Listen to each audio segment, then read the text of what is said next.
What's poppin', pepperonis? It's your boy Dr. Radical. I like to enjoy life one slice at a time, and I hope you do too. This video is going to be an expansion upon my week 1 challenge for Respawn Recruits. So they've asked us to kind of talk about our content creation journey. And I know that I touched on a lot of it in my first video, but I wanted to really expand on the content creation journey itself. This video is going to be a little bit different. I'm going to have some recorded gameplay footage, and then I'll be kind of doing a voiceover over all of that. So get comfy and get ready and get rad, because it's showtime.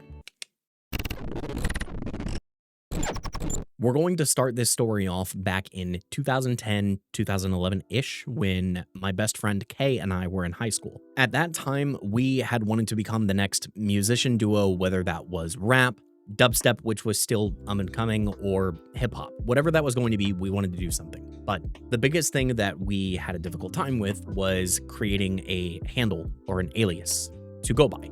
Now, for context on that, my name creation wasn't exactly the strong suit.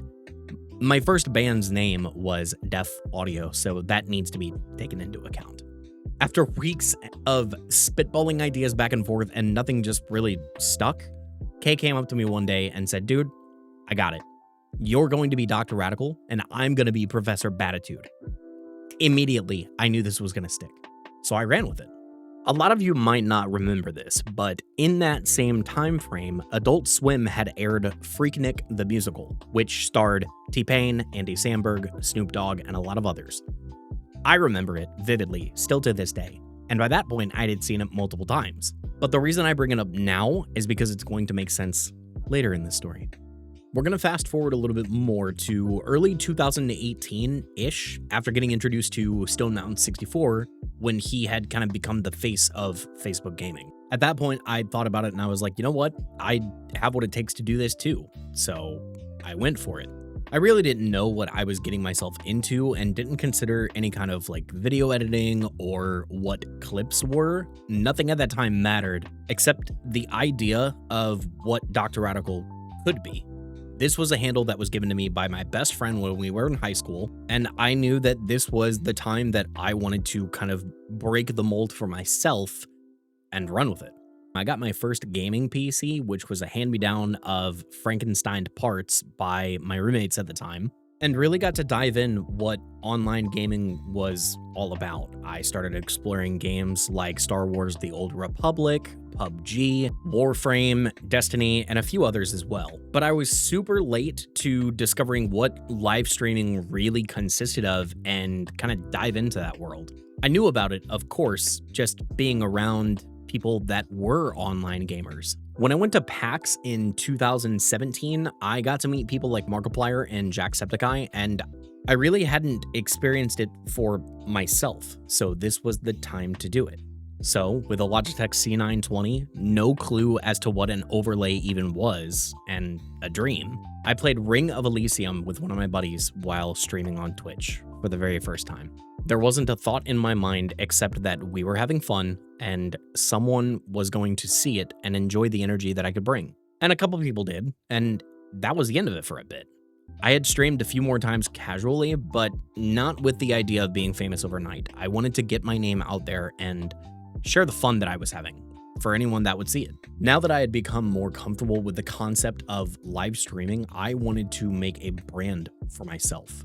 And I needed a couple things to do that. So I made the first iteration of Radamup, what eventually evolved into what's on my backdrop behind me, this version of Radamup, with some shades added on and the name on the forefront. But the next thing that I needed was a catchphrase or a slogan, something that would just make sense, because having a pizza tattoo on my hand and wearing Vans with pizza slices all over it, I thought that I would just have something that kind of works. And if you remember me mentioning Freaknik the Musical earlier, there is a specific line that I'll play for you now. Sound familiar? So my claim to fame will be that Freaknik, aka T-Pain, actually came up with my slogan. So thank you, T-Pain, for everything you've done, and I hope to one day work with you in the future. None of that matters now. Anyway, at that point, I had launched on Facebook Gaming as a content creator with branding to back me. And I was having fun for a while, genuinely. But towards the end of 2019, leading into 2020, I shifted my life in a different direction, and I thought that that's what I wanted to do. You know, different things. I wanted to grow as a person into something I thought I wanted, but I wasn't. Far from it, actually. So I came back to Florida, and I eventually came back to content creation. And that part was where I realized that this is what I want to do, and I want to put all my passion into it. And if it's sustainable, then great. You know, I had just lost my job, and my whole life kind of got turned upside down.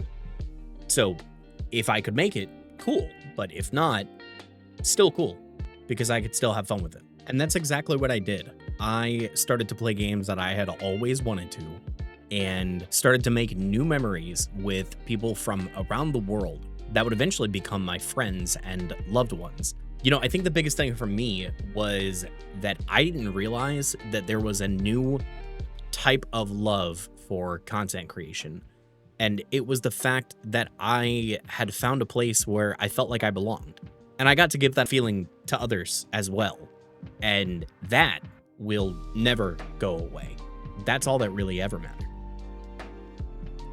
Even after going through multitudes of games over that time, you know, including the entirety of the Kingdom Hearts series.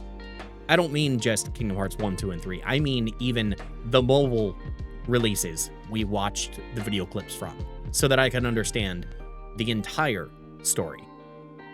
Which is insane, and I will probably never do again. But the fact that I did it was insane.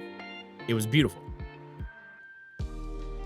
Somewhere in that same time frame, though, this is where I get back into my passion for music, because I started doing streams with my community for games like Call of Duty, Human Fall Flat, Golf with Your Friends, and a mutual friend of a friend of mine who goes by Silhouette was a music producer and reached out to me and said, hey, your content created a new spark for me, and I figured I would drop you a demo.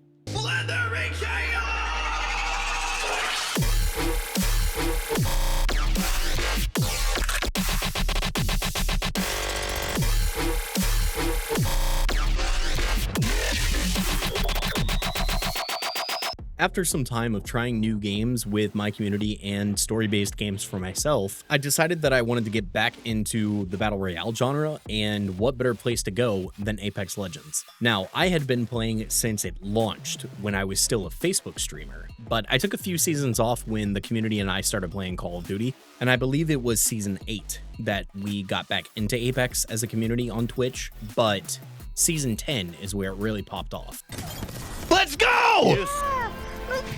When I started getting back into the game, I had sparked a new idea for a track. So I reached out to Silhouette and I said, hey, I kind of want to rap on some of your music. And we spitballed back and forth and eventually got to Rad Slam. Cause they know when I pop off on my flip time just to do it again. Jay told me to snap, man, I told him run it back. I'm feeling like I just wiped in. I don't need a brand new Lambo to flex on the fact that I've been going motherfucking ham, bro. As time went on, my passion for Apex grew exponentially, and I would go to stream primarily Apex for 8 seasons, and I mostly played ranked and would hit platinum every single season until I eventually hit masters in season 17. And even now, in between playing story-based games, I still primarily play Apex because that's where my heart will sit until the game goes out. And I don't think that's going to change anytime soon. But what also didn't change for me was my love for music and wanting to create and learn how to do it myself. And with the help of Silhouette, I was able to. So together, we worked on In Crust We Trust. Rad Slam was the beginning of unbelievable times, and Jay brought the heat of endeavor to deliver the climb. I Detroit smashed the mic, plus ultra, eat my limit, breaking every bone on the bodies of the competition. One slice at a time. The unpredictable Sims in the way I run with my homies. We burning through you like the Human Torch and nothing but phonies. And I got you bobbing and weaving, thinking that my shit is fantastic. You trying to recite my lyrics, and I have you feeling asthmatic. Now, in 2022, right before TwitchCon, I actually got into a really bad accident, and I didn't know at the time that I was going to be able to walk away from it with no problems. But it would eventually inspire me to write Limit Break. Better bring a full play, got me going no face. Ain't nobody telling me I don't know how to rotate. Skirt to the pavement, jump back and made a new cheat code, but I'm mashing with it. And it stopped for a little while because I had slowed down on my consistency with content creation and decided that I was ready to go back to work full time. I ended up back in IT, where I currently still work. So I shifted my focus into my day job, and everything was good for a little while. In the summer of 23, I lost my mom, and I took a break from not only content creation, but life in general, really. And when I eventually came back into content creation, I still had that fire burning, and I still wanted to create content. It was just different. And I started diving into different things, really, like custom keyboard modifications and trying to find that passion for content creation. And I knew it was there, it just wasn't the same for me. All that mattered, and all that's ever going to matter, is that I remember to take care of myself, continue to surround myself with my friends and loved ones that make time for me, and do my best to be better than I was yesterday. I just don't know what direction it's going to take me anymore. And that's okay, because I've finally learned life is supposed to be different. It's not supposed to be how it was. You know, in Crust We Trust is to trust the process and trust that with all of life changing, it's supposed to be different. My dad always said that the only thing you can't replace in life is time. But these memories that I've made along the way, I wouldn't replace them for the world either. So thank you for hearing this part of my journey. And until that final level happens, I don't want you to miss a single clip along the way. So until we get there together, stay tuned and stay rad.